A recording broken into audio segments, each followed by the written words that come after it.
Tudo bem, meus friends? Como vocês estão? Vamos dar continuidade agora às análises do pré-livroterapia. Nós estamos analisando a obra 12 Regras para a Vida, de Jordan Peterson. 12 regras para você viver bem, para você colocar a sua vida em ordem. Então pegue papel, caneta, anote esses aprendizados para que você consiga absorver e colocar em prática, tá bom? Algumas informações.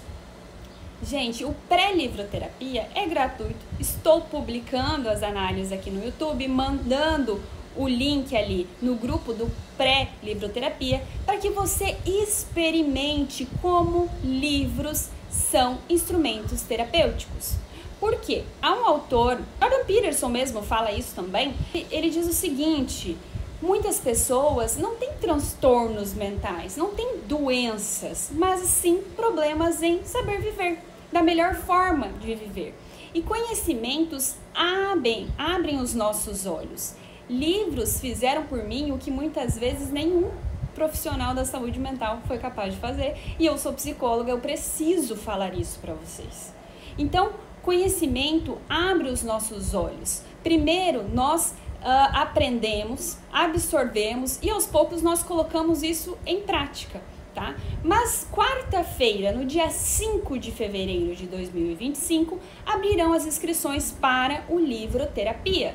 Como que funciona? O Livroterapia são obras que já foram escolhidas a dedo, você pode ver lá no Instagram, que nós vamos ler durante este ano e analisá-las, comentá-las. Este livro do pré-livroterapia você não precisa estar acompanhando, lendo, até porque é um livro maior. As obras do livroterapia são menores, são mais curtas, dá até para ler mais de uma obra por mês, porque tem menos de 100 páginas algumas delas. Então, assim, até para você que não tem o hábito, a constância da leitura, é um bom início você ter análises para facilitar também a tua compreensão, ampliar ali o seu olhar diante de uma obra. Você tem um grupo ali com pessoas engajadas, pessoas capazes de trocar experiência com você, trocar figurinhas, falar o que elas não entenderam, o que elas acharam. Então, assim, o Livroterapia serve para nós crescermos, refinarmos a nossa personalidade, melhorar as nossas relações. Tá? O conhecimento, ele realmente abre portas, ele muda as nossas vidas. Então é preciso entender que o livro certo, na hora certa, tem efeito terapêutico. Essa frase não é minha, é de Viktor Frankl, o neuropsiquiatra austríaco, aquele que passou por 5 campos de concentração nazista. Então, é isso, nós escolhemos boas obras, bons autores, para que nós possamos crescer e agir melhor, com mais clareza, firmeza na vida, evitar sofrimentos desnecessários, tá bom? Vamos começar agora com a nossa terceira regra. Seja amigo de pessoas que queiram o melhor para você. Jordan Peterson, ele começa contando nesta história a cidade natal que ele nasceu. Tinha sido formada há apenas 50 anos no norte do Canadá. Era um velho oeste e tinha bares de cowboy para provar.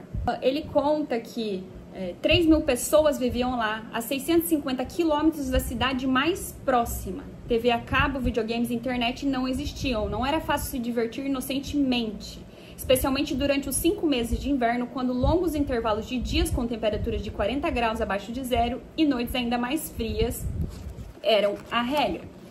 Então, ele conta sobre as amizades que ele teve naquela época.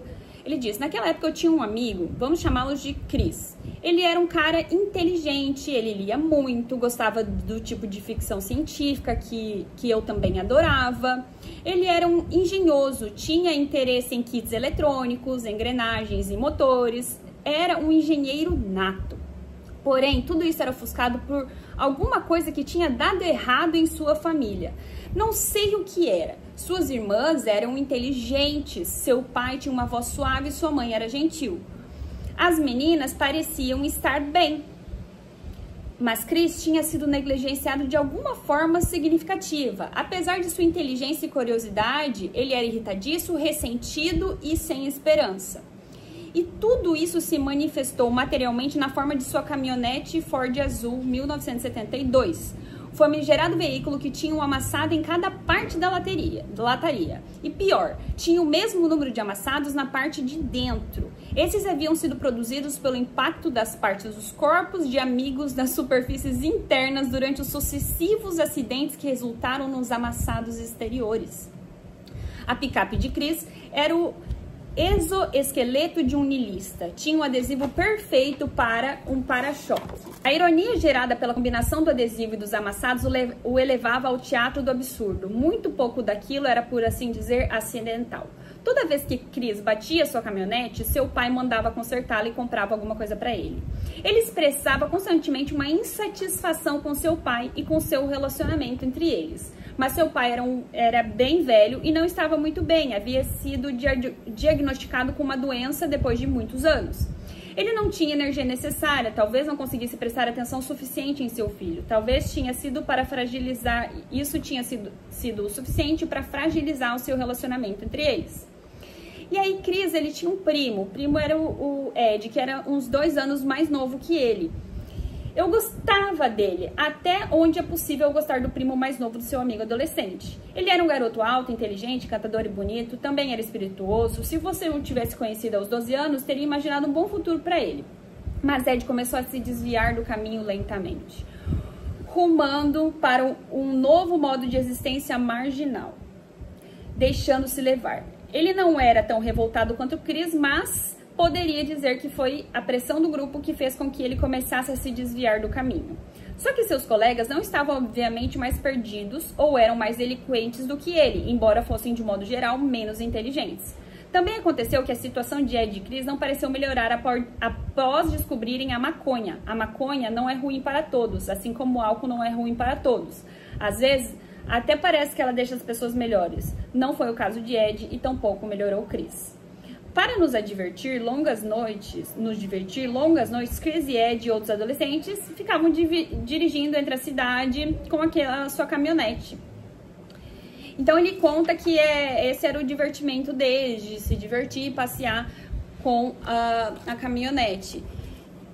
O Jordan Peterson, ele fala que ele não era muito de festas, ele não gostava muito de barulho, de música alta e tudo mais, muita gente fumando, ele não gostava desses ambientes. Aí ele fala que no ensino médio ele fez umas outras amizades, depois ele muda de cidade, fica feliz quando ele chega para a faculdade, tem alguns companheiros com as mesmas ideias que ele e tudo mais, e ele vai se despindo do seu passado, desses seus amigos do passado. Em uma cidade pequena, todos sabem quem você é. Você arrasta seu passado atrás de você como se fosse um cão correndo com latas amarradas no rabo. Não dá pra escapar de quem você foi. Não havia nada online naquela época e graças a Deus por isso. Mas tudo ficava igual e incrivelmente guardado nas expectativas e memórias de todos. Quando você muda de cidade, fica tudo suspenso, pelo menos um tempo. É estressante, mas no caos há novas possibilidades. E aí ele fala, quando eu tinha 15 anos, fui com o Chris e outro colega, Carl, para uma outra cidade que tinha 600 mil habitantes. E assim, Carl nunca tinha ido nessa cidade. Isso não era incomum. Era 1.300 quilômetros de ida e de volta. E já havia feito essa viagem várias vezes. Eu já tinha feito com meus pais várias vezes. E eu gostava do anonimato que a cidade me proporcionava. Eu gostava de novos começos, gostava de escapar da cultura adolescente deprimente e limitada da minha cidade natal. Assim convenci meus 2 amigos a abraçarem a empreitada. Só que Chris não tinha a mesma experiência. Assim que chegamos, Chris e Carl queriam comprar um baseado. Dirigimos-nos às partes da cidade que eram idênticas ou piores da minha cidade natal. Encontramos os mesmos vendedores furtivos de maconha, passamos o fim de semana bebendo em um quarto de hotel. Embora tivéssemos viajado uma longa distância, não havíamos ido a lugar nenhum. Vi um exemplo ainda mais chocante disso alguns anos atrás. Havia me mudado para Edmonton para terminar o ensino superior. Fiquei em um apartamento com a minha irmã, que estava estudando enfermagem. Ela também era uma pessoa super decidida e incomum. Não foi muito tempo depois que ela foi plantar morangos na Noruega, etc. E aí ele fala, tínhamos um bom lugar, em um arranha-céu, com uma vista para um grande vale do rio, podíamos ver o contorno da cidade ao fundo, comprei um piano vertical. Ele fala o que ele foi crescendo na vida dele. E aí um passarinho conta para ele que Ed, o primo mais novo de Chris, havia se mudado para a cidade. Achei que fosse uma coisa boa. Um dia ele telefonou, convidei-o para vir à minha casa, queria saber como ele estava indo. Esperava que ele tivesse alcançado um pouco do potencial que um dia eu tinha visto nele. Mas, o que vocês acham? Não foi isso que aconteceu. Ed apareceu mais velho, careca e encurvado. Ele parecia muito mais um jovem adulto que não estava se dando bem na vida do que um jovem cheio de possibilidades. Seus olhos avermelhados denunciavam que ele era um maconheiro assíduo. Ed tinha trabalhado um pouco, cortando grama e cuidando de jardins, o que teria sido bom para um universitário que estudasse meio período ou para alguém que não conseguisse algo melhor, mas que era uma carreira de nível miseravelmente baixo para uma pessoa inteligente.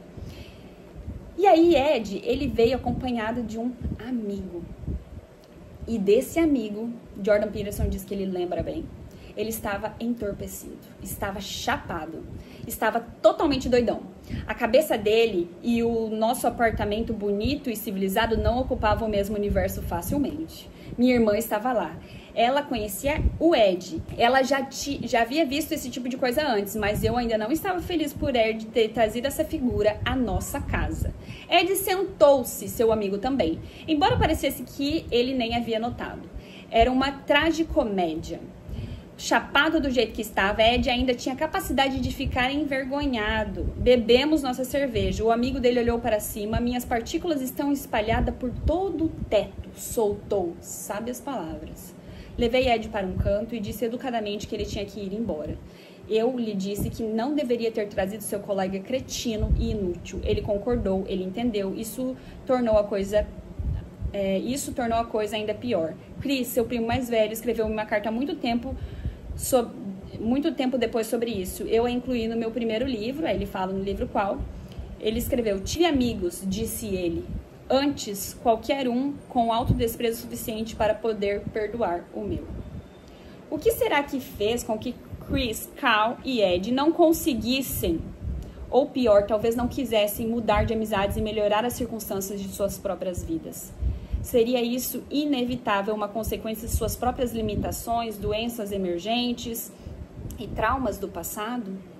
Afinal de contas, as pessoas são significativamente diferentes, de forma que parecem ser tanto estruturais quanto determinísticas. As pessoas diferenciam-se em inteligência, em grande parte a habilidade de aprender e de transformar.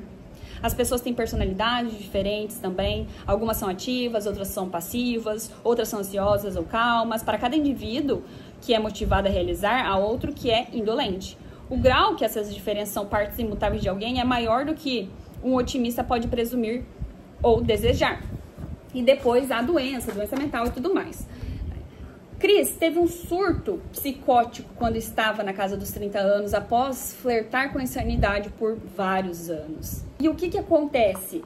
Ele diz que o uso pesado da maconha foi a causa principal ou era uma automedicação compreensível. Teria sido a filosofia nihilista nutrida por ele que abriu o caminho para o seu colapso final? Teria sido esse nihilismo, por sua vez, a consequência de uma saúde verdadeiramente debilitada ou apenas uma racionalização intelectual de sua indisposição para mergulhar na vida com responsabilidade?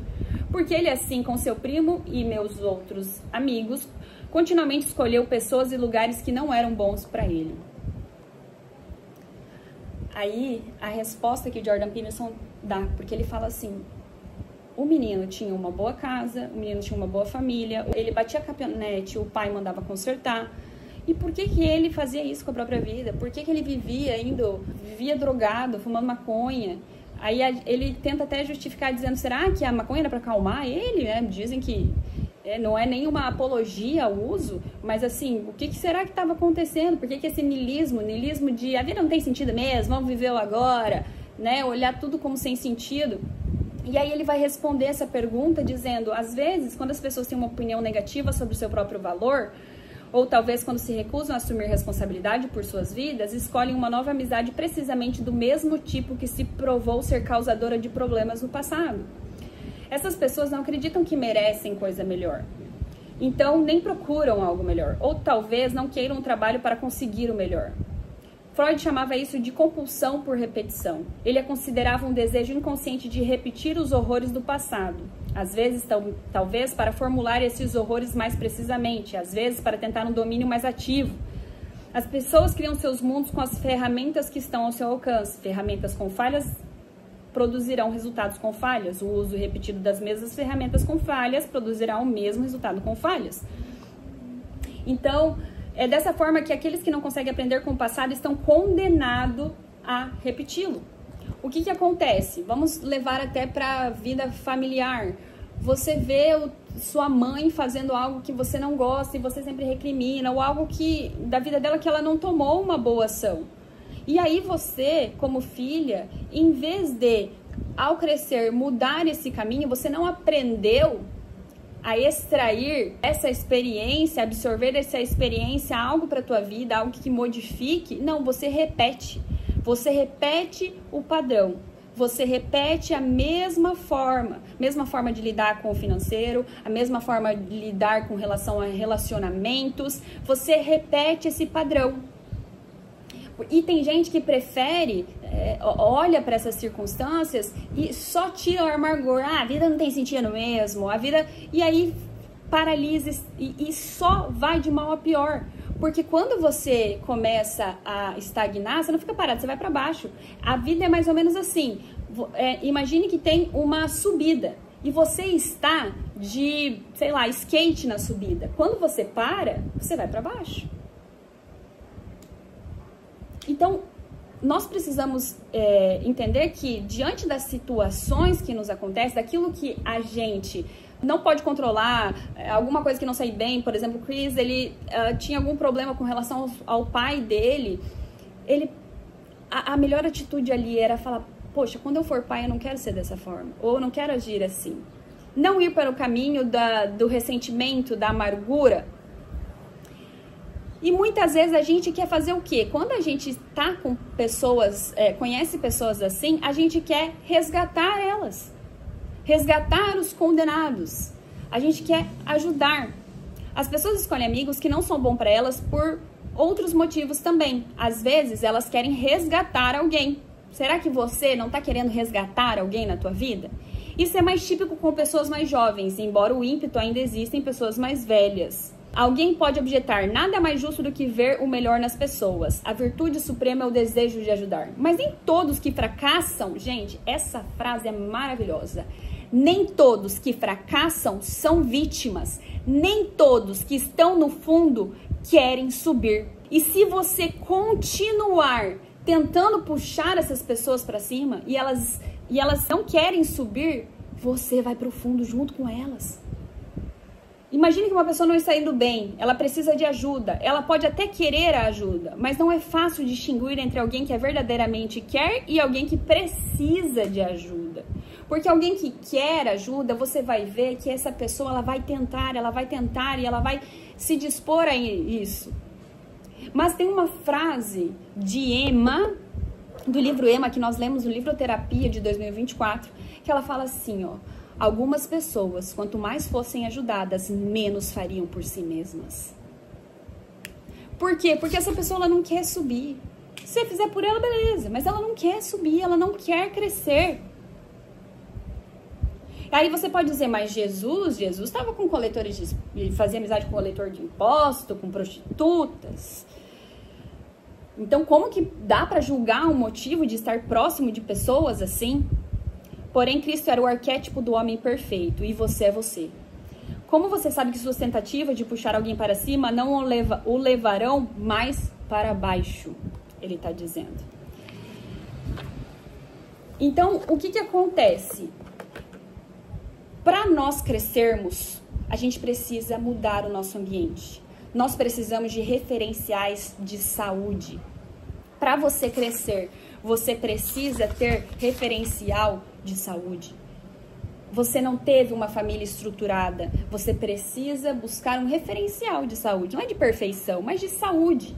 De uma família estruturada, como uma mãe é, como um pai é, como se educa filhos, como ser como pessoa, como fazer um casamento dar certo. O que esperar de boas amizades? Aristóteles vai dizer, que a perfeita amizade é aquela que há como se fosse uma troca de alma. Que é assim, ó, eu desejo o seu bem e você deseja o meu bem. Entende? Então, os meus conselhos para você não serão umbigocêntrico, não sairão de mim no sentido de, eu vou ganhar algo por isso. Não, mas vai ser pensando no teu bem. Porque muitas vezes as pessoas amarguradas, o que elas fazem? Elas começam elas tiveram um problema no relacionamento, aí você vai contar uma história para elas, elas falam, nem se relaciona, homem tudo não presta. Não confia não. Mulher é tudo... Entende? E essa pessoa tá amargurada. Então, esse é um conselho umbigocêntrico. A gente pode contar as nossas experiências, assim como o Peterson contou as experiências, mas sempre pensar não só no meu umbigo, mas entender o todo, olhar as possibilidades. E aí ele tá dizendo assim que nós precisamos largar muitas vezes os nossos amigos do bairro. Olavo fala isso e isso me marcou. Às vezes você teve amigos de escola, amigos da faculdade, amigos do trabalho, que foi legal naquela época, vocês iam juntos lá no barzinho e tudo mais. Aí vocês se reencontraram, você viu que não vai, não é a mesma coisa. E você tá se insistindo nessas amizades, nessas pessoas que fazem do teu mundo um lugar pior. Amigos de verdade querem que você cresça. Amigos de verdade não vão te oferecer cigarro quando você está querendo parar de fumar. Não vão ficar te chamando para ir para festa quando você quer estudar e passar num concurso. Você entende? Então, assim, nós precisamos parar de falar, porque é o meu amigo do bairro, eu cresci com ele. Mas hoje, gente, essa amizade já não faz mais sentido. E se você quer crescer, os seus ambientes, eles precisam mudar. Se você quer crescer, você precisa estar perto de pessoas que querem a mesma coisa que você. Sabe? Eu quero falar mais, eu quero entender mais de autores, de literatura, de livros. Então esteja perto de pessoas que falam de livros, de literatura. Mas eu sou inapto ainda nesse caminho, não tem problema. Mas você vai estar em qual caminho? Qual caminho? Você vai estar naqueles teus amigos do bairro que, enfim, não conseguem olhar nada além do próprio nariz? Entende que nós temos que escolher, porque os nossos ambientes, sim, eles podem nos elevar ou eles podem nos puxar para baixo. Então nós precisamos escolher nossos amigos. Isso não significa que a gente não possa ajudar as pessoas, mas a gente tem que entender que algumas pessoas elas não querem ser ajudadas. E primeiro você tem que ter certeza de que uma pessoa ela quer ser ajudada para que você a ajude. Porque senão você vai estar se associando com pessoas que fazem do seu mundo um lugar pior.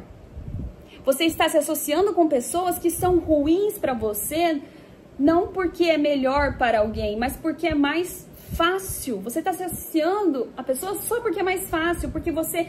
Tem gente que fica, mas eu perdi uma amizade em 1995. A pessoa fica chorando a amizade de 1995. Porque eu tinha essa amiga até hoje, a gente brigou, eu sinto falta, não sei o que. Sabe por quê? Porque é mais fácil. Em vez de você ir e pensar o que eu preciso adquirir para fazer amizade com pessoas que pensam igual a mim, que queiram crescer. Por essa tua dificuldade hoje, você se associa com pessoas, fica se remoendo com questões do passado.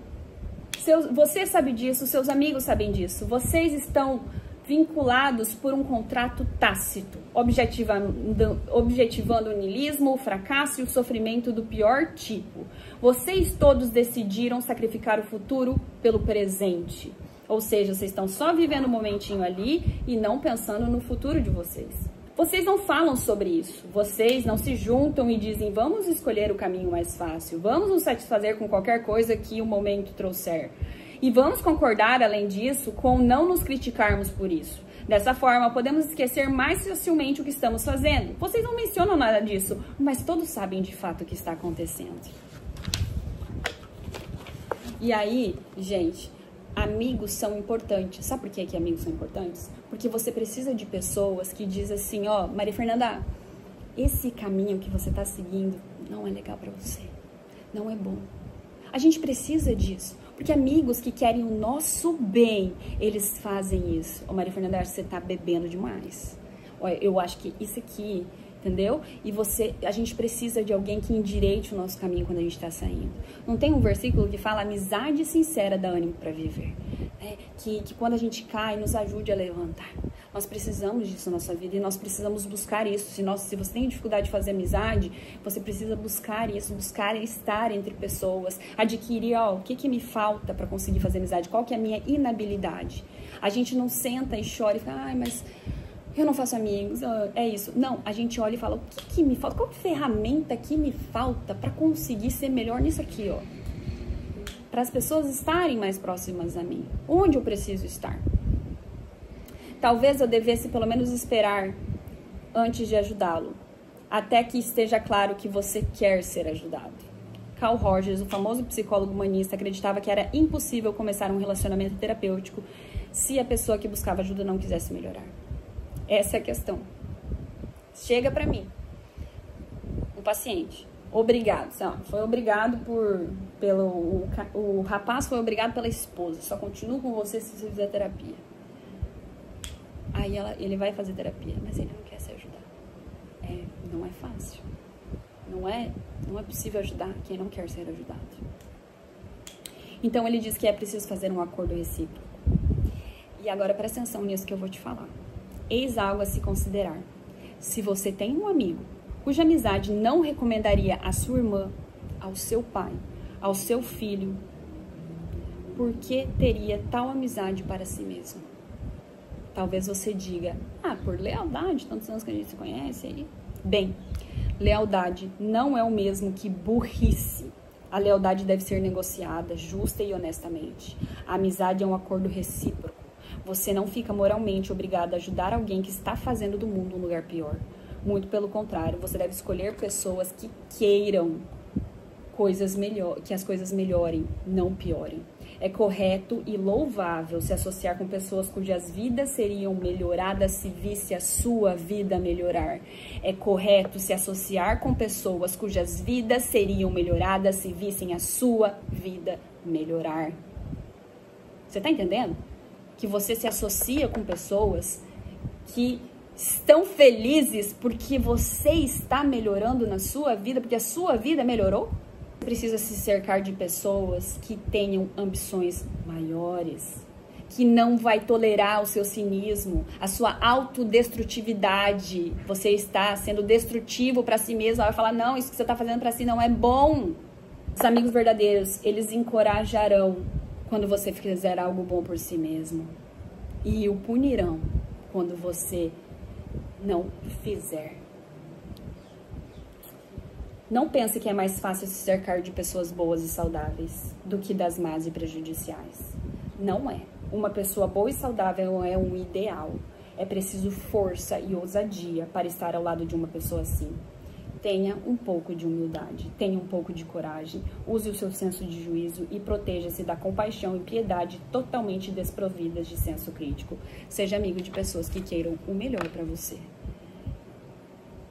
Nós precisamos entender que o ambiente em que nós estamos inseridos vão influenciar as nossas conversas, a nossa forma de pensar. Mas eu não sou influenciável. Não, mas você não tem pensamentos mais altos. Você fica na mediocridade se tudo que é apresentado ao seu redor é mediocridade. Você entende? Então, é preciso olhar para as suas amizades e pensar: quem que faz da minha vida um lugar melhor? Quem que fica feliz com o meu bem? Quem que não aceita quando eu faço mal a mim mesmo? Quem que quer, deseja o meu bem? São essas pessoas que eu preciso para ter uma personalidade mais forte, crescer, me desenvolver, ter em minha vida. Tá bom, meu friend? Vamos agora para a quarta regra. Compare a si mesmo com quem você foi ontem e não com quem outra pessoa é hoje.